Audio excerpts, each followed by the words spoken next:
this time we need a first evaluator, and I'm putting drawing down for the first evaluator. I could, I'm grammarian, I can do whatever you want me to do. I can do everything. First evaluator, and I'll be table topics. Master, guess anybody else wants to be table topics. Okay, I'll be table topics. We have 2 speeches tonight. Who's going to be GE? General evaluator. First evaluator will be GE. I was gonna say, I can do it, I'm giving a speech, but Right. I can do it, if that's possible.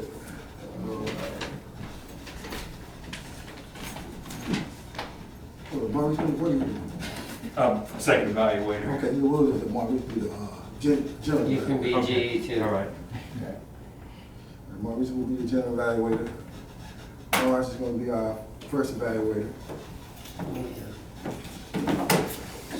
Timer is Ewing. Good. Oh, you stick to that because that's what you said you like to do. So Okay. that's, if you want to do something else, let me know. I'm ready to put you in. I'm ready to make you the club president. I like your job. Okay. We'll go ahead and our first speaker will be speaking about the pros and cons of social media. And our first speaker will be Stephen Riggs.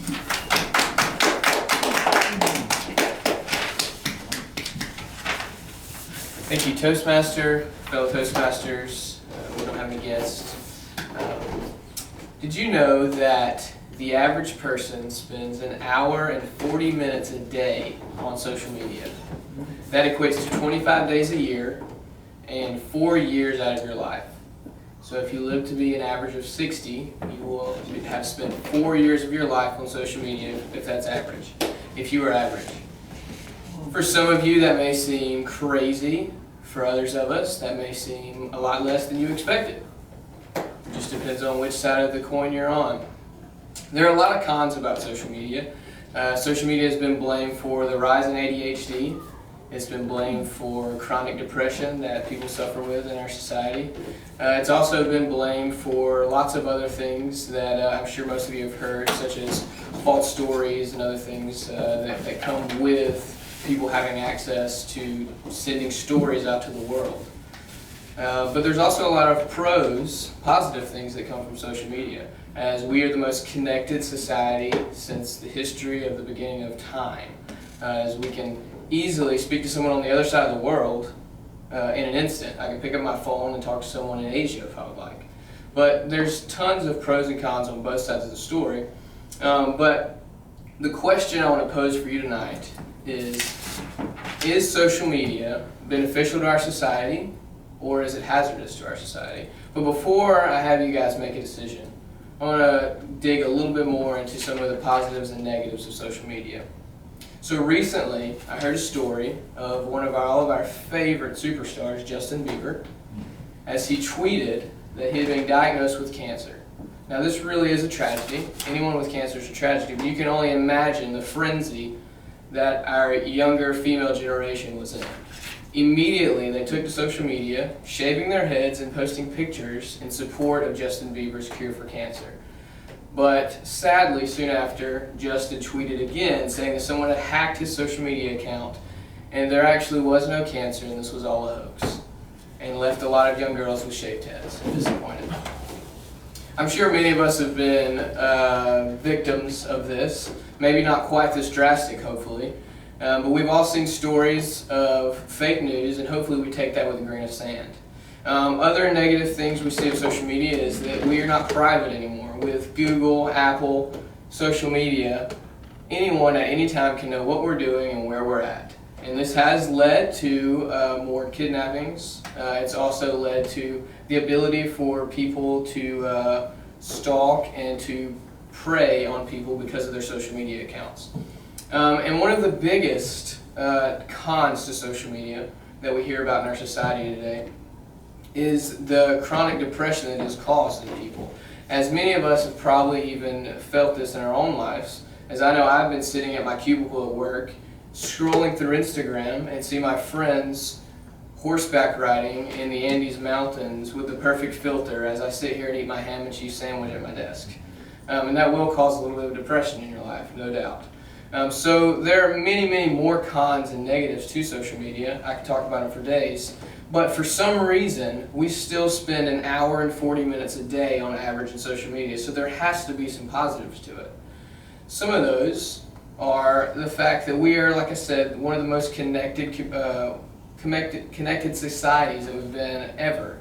And this brings up a lot of positive things, as when mass news happens or tragedy happens, it allows us as a society to come together and help out those in need. As we saw that recently with the bombings in France, as immediately the world offered their help and their support as well as their prayers, because we were able to find out about this immediately. Another one that I'm sure we are all very familiar with is the fight for ALS, the Ice Bucket Challenge.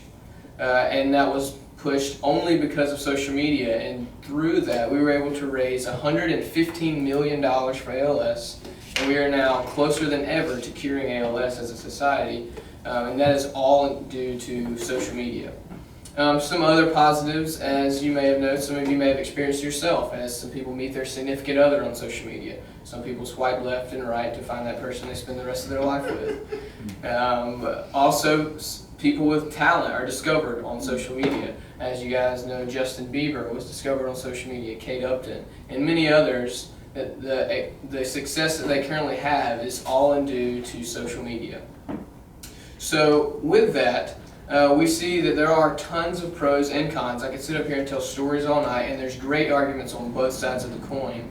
But I like to look at social media more like a pen. A pen is a tool that can be used to write great things or bad things. I can stand up here and I can write a story about any of you that would lift you up and improve you as a person. Or I can write a story that tears you down and ultimately ruins your life, all with one tool, a pen. And you guys wouldn't blame the pen for its actions. You would blame me for the actions. Steve Jobs once said, "Technology is nothing. What's important is that you have faith in people, that they're basically good and smart, and if you give them tools, they'll do wonderful things with them." So in closing, I want to pose the question again to you guys. Is social media good or is it bad for society? In my opinion, I believe social media can be good. Social media, the 4 years that on average that someone spends on social media can be just as good as them saying they're going to go and spend 4 years fighting hunger in another world. Because social media is a tool, and if the tool is used correctly, it can be used as a positive change for good. Thank you.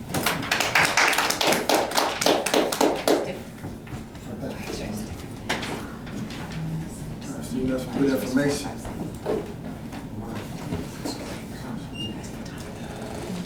Okay, our next speaker will be Tammy. Tammy, it's okay. Tammy, and she will be giving us her icebreaker. This is her first speech to this audience, and we look forward to listening to her life experience.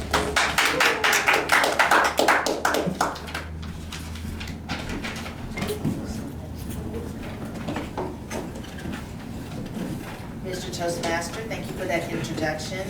Ladies and gentlemen, once again, my name is Tammy Smith.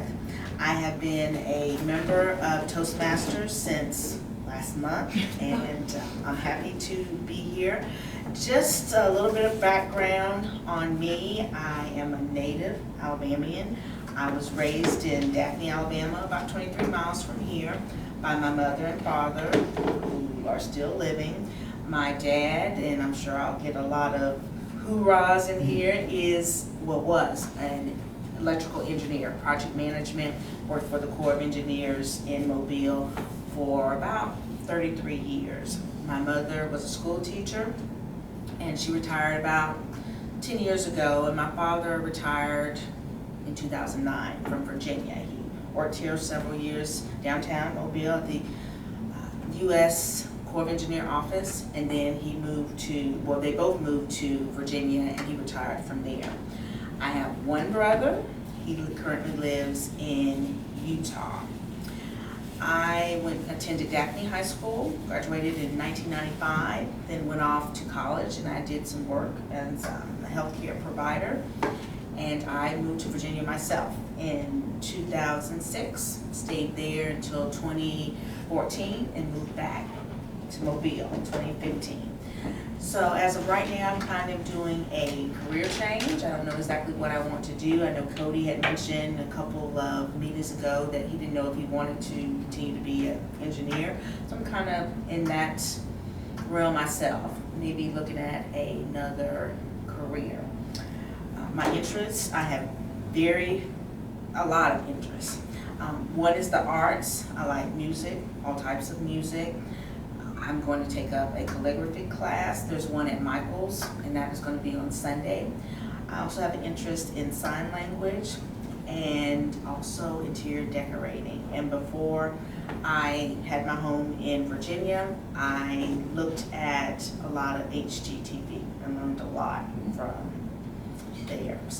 And dining and entertaining. One of my favorite things to do is to dress up and go out to eat. I enjoy all cuisines and hanging out with my friends doing that.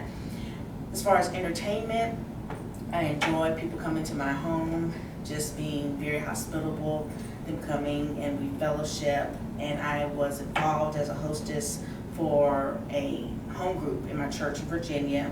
I was like the hostess for about 5 years, and a group of ladies, we met every week after church, and we just had activities, or if we wanted to read a book and discuss it, we did. And one of the books that we read was Confronting Without Offending, how to confront someone if they have wronged us, but do it in a nice way. I enjoy serving at my church. I'm part of the media ministry. I'm the only girl, and I enjoy that, and I do it every 6 to 8 weeks. And the reason I got involved in the media ministry is because I took this Strength Finder test, and it said one of my strengths was being connected. So it had recommended doing something with media. So I got involved in that. Currently at my church, we don't have a singles ministry, but I'm looking to start one of those with the support of my church. My future interests include helping people. I may change my profession, as I had mentioned earlier, but it will involve helping people. Thank you so much, Mr. President.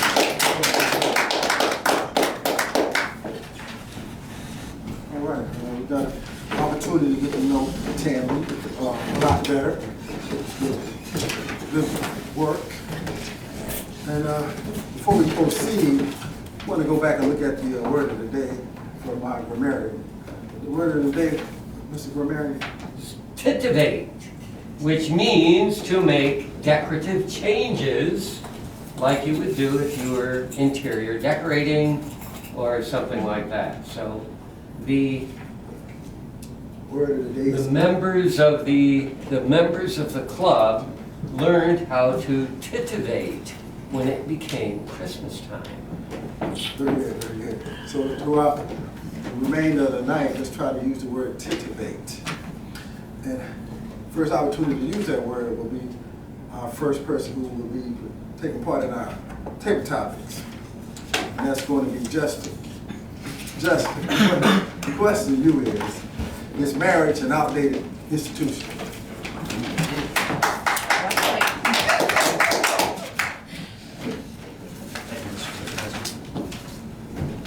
Good evening. Tonight I'm going to talk to you about marriage and its role in modern society, whether or not it's still relevant. Relationships can be very complex. I talked earlier about the role that the internet plays, and it exposes everyone to this huge pool of people, and there's so much choice and so many opportunities to meet people. I do think that things are changing in relationships and marriage. You see that in society now, there are a lot of people that are choosing to be single, or they haven't found the right person. You see marriages most often don't last. That doesn't mean that they're not positive things while they're happening, but I think that our society's viewpoint on marriage has evolved, and it's not necessarily permanent. About half of them end in divorce now. But I think that's also part of the nature of people, is that a lifetime's a long time. So there's things change over time, and you can't necessarily be fixated on a lifetime full relationship like that now. So appreciate your time for letting me express my opinion on that.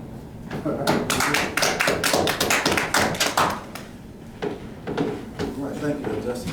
Sometimes you have to rearrange or titivate relationships. Okay. Next up, we're going to have Lawrence. Question to you is, what is the best movie you've seen recently? What's the best movie you've seen recently?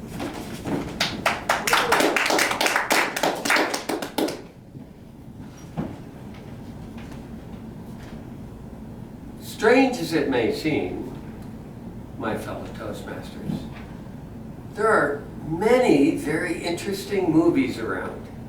Now, one of the things that I have found lately is a lot of the movies that come out of Hollywood have a lot of flash and a lot of excitement and various different things, but sometimes maybe they don't really titivate from the past movies. They aren't changing in a good way. So I watch a lot of foreign movies, and I really love the idea that I can go downtown and see independent movies that don't usually go places.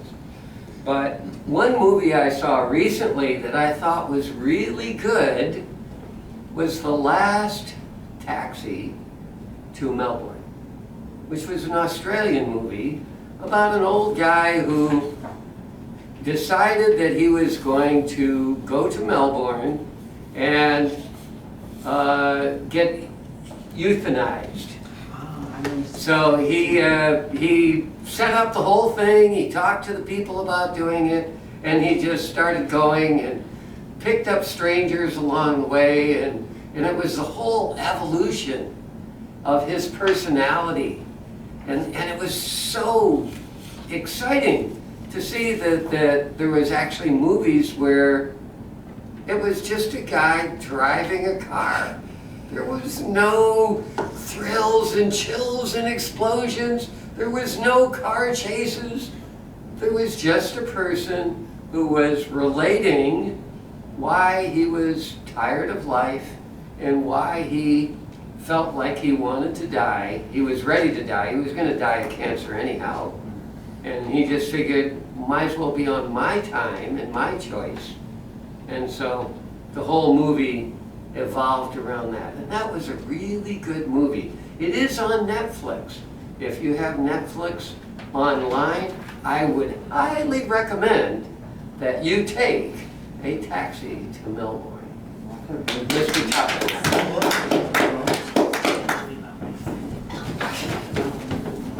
Maybe it was Darwin. I'm sorry, Taxi to Darwin. Okay, thank you, Lawrence. The gentleman probably wanted to euthanize himself because there was no thrills, bangs, and booms in his life. All right, here we go. Next up, this is going to be for Maurice. Maurice, Yes. question. If a penguin entered the room, what would you say?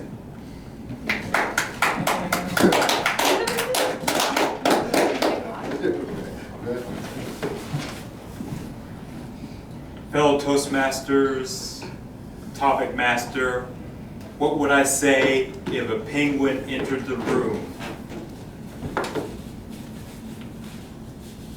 Mr. Penguin, what are you doing in this room? Oh, that's a nice tuxedo you're wearing, Mr. Penguin.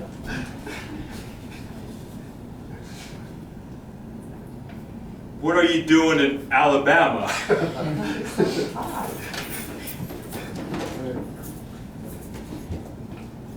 Where are the rest of your friends? Are you lost?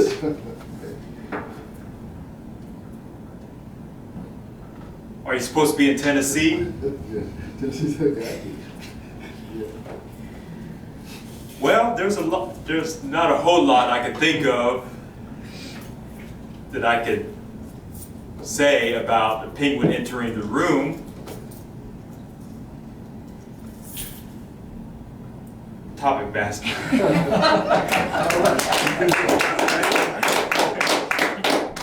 Those were some good questions, actually, Penguin. Very good work, Maria. What's your name? Katie. Katie. All right, Katie. I heard you talking about living in Pennsylvania. My question to you is, where would you choose to live if you had to leave the country?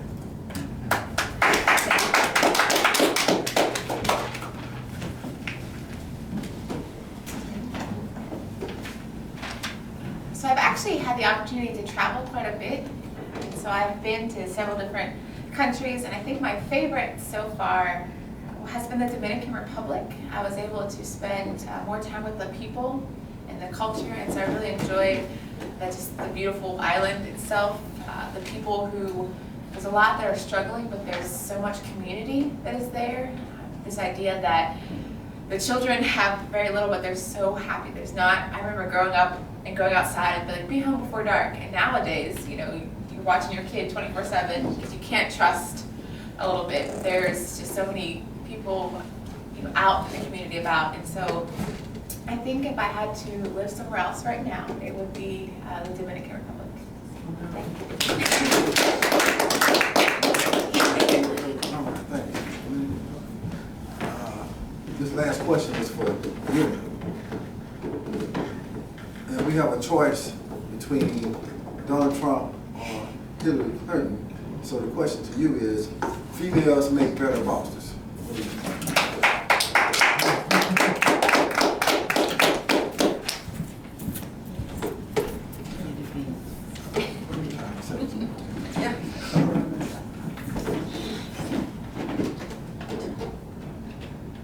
Toastmaster and the fellowship and the guests. Because I'm not a citizen so right now, so I have not quality to vote. But I heard some people talk about this topic. For I think actually I don't like a female as a boss because the females sometimes are very picky, like me, and they're not like so. If I keep choice, I would like the male for my boss, and right now my boss is male, but supervisor is female. She's really picky, but it's a good person because it's her picky is for the job, not just her personality problem. And for the president, I think they're better Okay. male. But compare the both candidate, most people say so far the female much better. I just from the people's opinion, so I prefer the female this time. Just because we have another choice. If the male is good than this female candidate, maybe that's it. Okay, very good.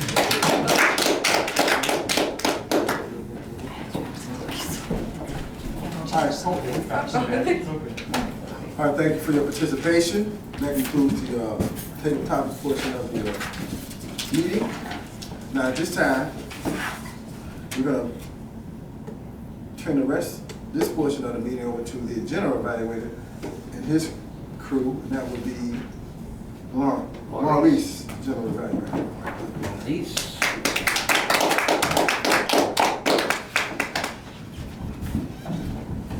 Fellow Toastmasters,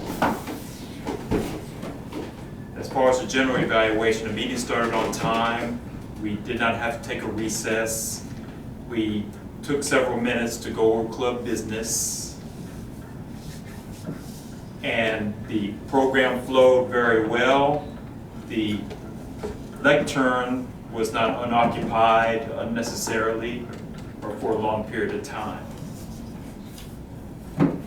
At this time, we will do the evaluation for the first speech, and Lawrence is the evaluator for the first speech.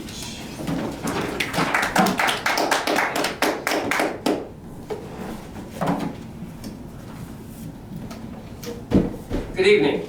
This speech was a very good speech. It's from the Competent Communicators Manual. It is the second speech that he has given at Toastmasters here.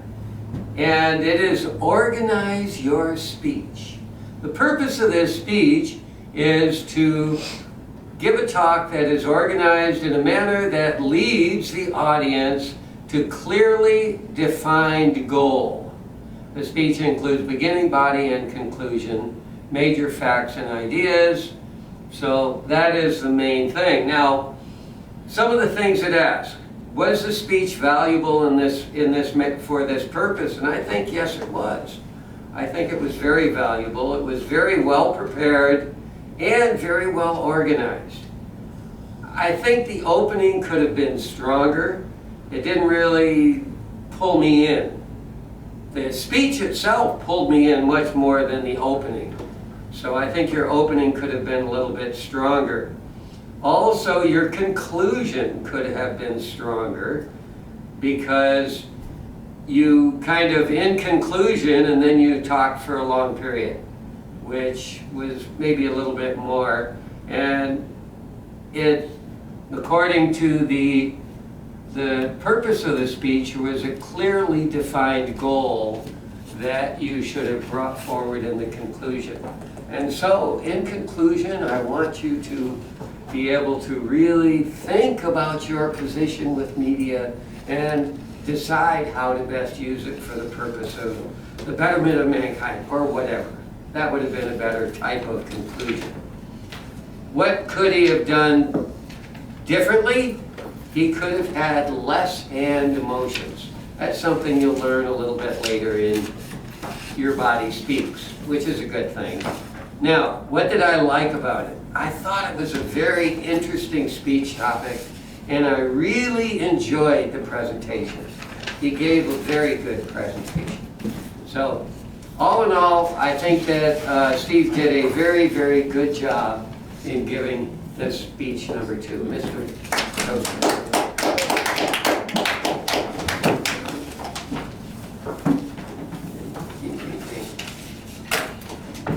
Okay, at this time, I will give the evaluation for the second speech, and this was Tambi's icebreaker speech.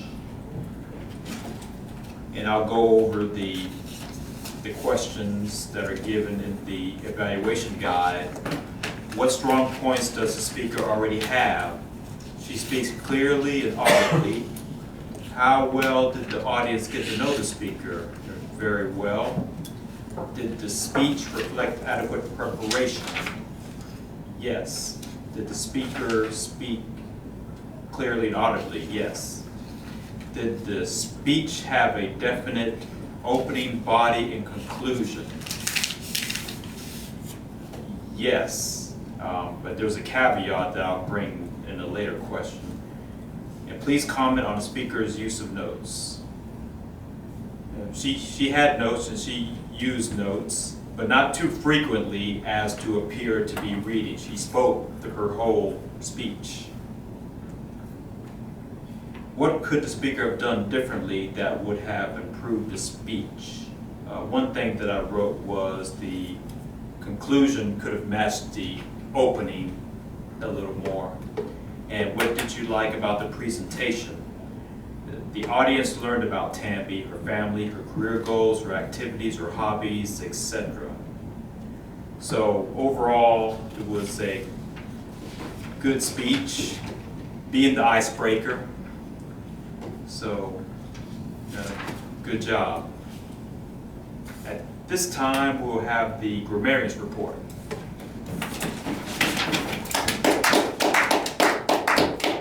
Okay, this evening, one of the things that I don't like to do is focus too much on the ahs and ums and so on and so forth. So usually when I do that, if I count more than 5, I stop.